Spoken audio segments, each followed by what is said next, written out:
วันนี้มาเบิ่ง M9808หลังจากเฮ็ดเวียกมาหลายมื้อมื้อนี้บ่มีงานก็ได้จอดเนาะเดี๋ยวเอาหางานบ่ได้เด้งานช่วงนี้มันก็บ่ค่อยมีแล้วก็เลยจอดท่าและเมื่อใดมีงานก็ค่อยออก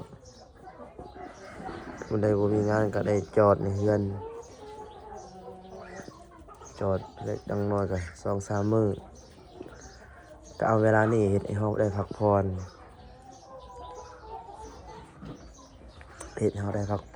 ได้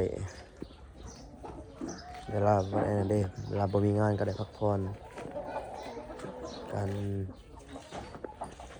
มีรถไถก็แบบนี้แหละ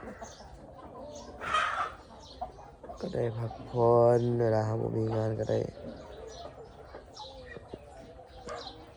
รถจักปีเดียว2 ปีแล้วมัน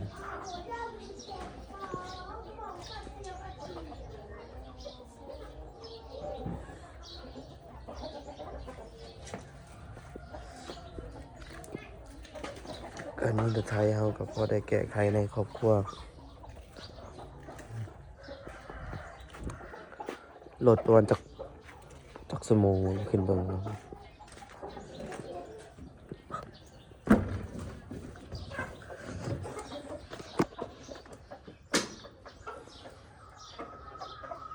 1,934 ชั่วโมงโอ้รถปีหนึ่งได้ปีปลายฮอดว่าปีวะอาจจะบ่ฮอดอ่ะ1,000 กว่าชั่วโมงเลยคือว่างานหลายได้นี่นะยังได้ปานนี้รถฮอดปีได้1,000 กว่าชั่วโมงบางคนรถ2 ปีก็บ่ฮอดส่วนหลายบ่ค่อยมีงานเด้งานบ่ค่อยหลายแต่ M98 คันนี้งานก็พอสมควรเลยงานก็หลายนี่ M98 เป็นรุ่นที่แบบใหญ่หาเงินง่าย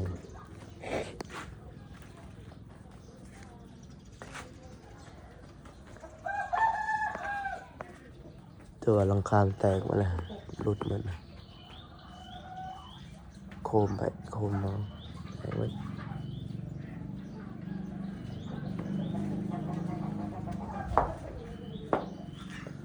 ถ่ายให้เบิ่งหลังจากบ่มีงานก็เลยจอด M98 เดี๋ยวสิมื้อหน้าสิถ่ายให้เบิ่งเกี่ยวกับการเอาเฮ็ดเวียก